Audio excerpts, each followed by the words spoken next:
저희 뉴스에일 라이브 2부에서 연속 기획으로 마련한 코너죠. 민생을 부탁해 시간입니다.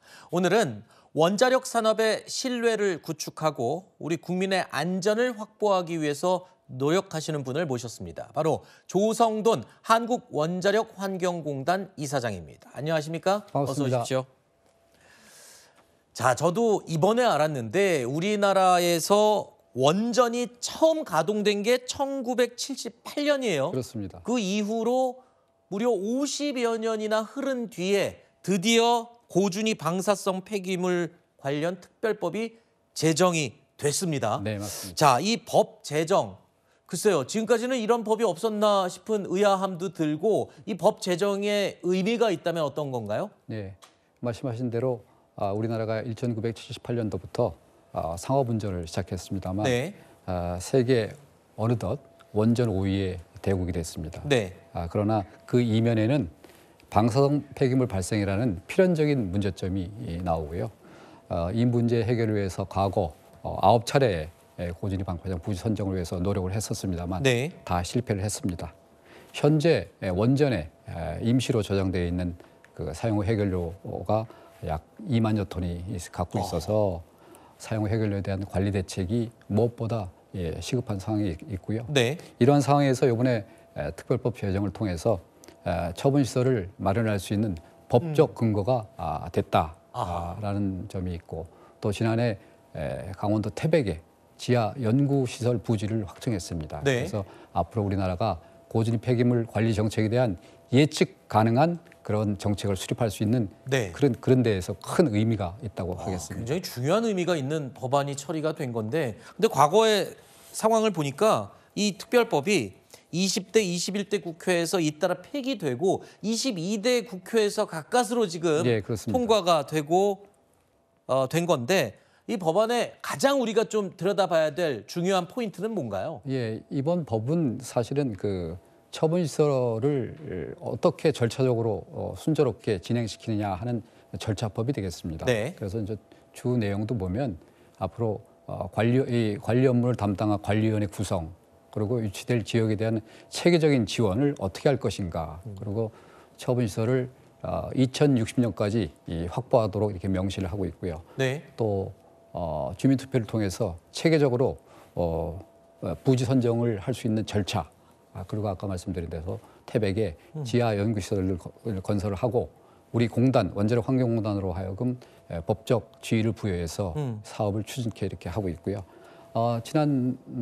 지난주 화요일에 국무회의에 법이 공포가 돼서 네. 앞으로 6개월 내에 시행령을 만들고 관리위원회를 구성을 해서 올해 관리위원회에서 부지 적합성 조사 계획을 수립을 하면 내년부터 본격적으로 부지 공모를 추진할 계획이 있습니다. 근데 말씀 들어보니까 이 방사성 폐기물 처리장을 다 만드는데 2060년이라고 지금 그러셨잖아요. 그렇습니다. 그럼 아직 35년이나 남았는데 그렇죠. 그동안은 그러면 어떻게 되는 겁니까? 네, 우선적으로 이제 부지를 선정하기 위해서는 과학적 근거, 네. 그리고 이제 사회적 합의를 바탕으로 적기에 관리 시설 부지를 확보해내는 것이 가장 중요하고요. 기본 방향이 되겠습니다. 관리위원회가 이제 구성이 되면 1차로 부적합 지역을 어디다라는 걸 발표하게 됩니다. 이 지역은 안 된다. 네. 라를 발표하면 나머지 지역에서 이제 우리가 공모를 하게 되겠죠. 그래서 2차로 이제 기본조사 지역을 선정을 하고요. 기본조사 지역에서 또 특정 지역을 조건에 맞는 지역을 한 3-4개, 4-5개 정도에서 최종 심층 조사 대상 지역으로 선정을 하고요. 네. 최종적으로 주민투표를 통해서 최종 부지를 선정하는 그런 절차가 되겠습니다. 네. 부지가 선정되면은 2050년까지 지금 원전에 임시 저장된 사용 해결료를 즉각적으로 이제 옮기게 되고요. 최종적으로 2020년에 중간 저장 시설을 그 처분 시설을 건설해서 네. 사용 해결료를 지하 500m에 영구 처분하는 그렇게 절차가 진행되게 되겠습니다. 일단 주민들의 의견도 잘 취합하고 설득하는 것도 가장 큰 문제로 남아 있을 것 같은데, 일단은 고준위 이 방패장 관련 기술 개발을 위해서 연구용 시설이 필요한데, 이 지금 지하 연구 시설 부지로 강원도 태백이 선정됐다고 아까 말씀하셨어요. 그런데 연구 시설이 왜 필요한지가 좀 궁금하고 아울러서 나중에 이거를 다시 또 방패장으로 활용할 수도 있다면서요? 아, 전혀 그렇지 않습니다. 아, 그래요? 예.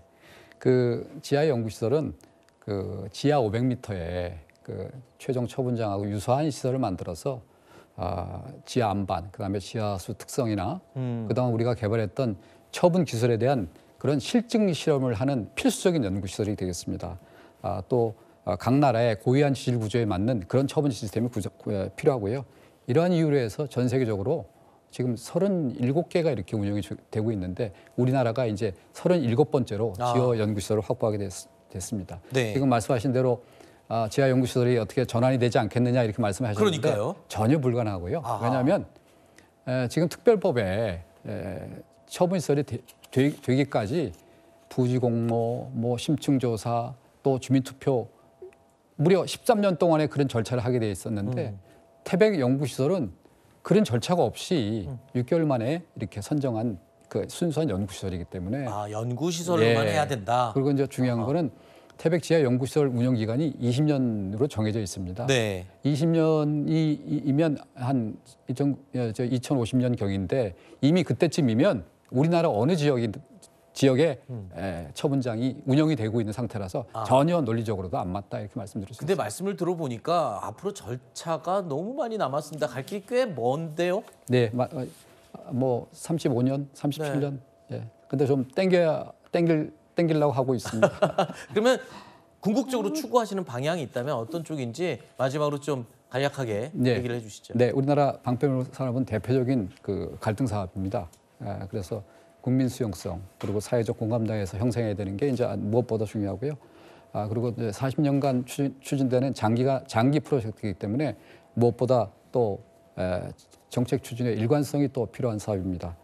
현재 원전 내에 임시정되어 있는 사용 해결료를 빨리 옮겨달라는 지역 주민의 그런 목소리를 더 이상 외면해서는 안 될 것 같고요. 앞으로 하루라도 빨리 우리 공단이 부지 선정을 위해서 최대한의 노력을 다하겠다는 말씀을 드리겠습니다. 알겠습니다. 자, 지금까지 조성돈 한국원자력환경공단 이사장님과 이야기 나눠봤습니다. 오늘 나와주셔서 고맙습니다. 감사합니다.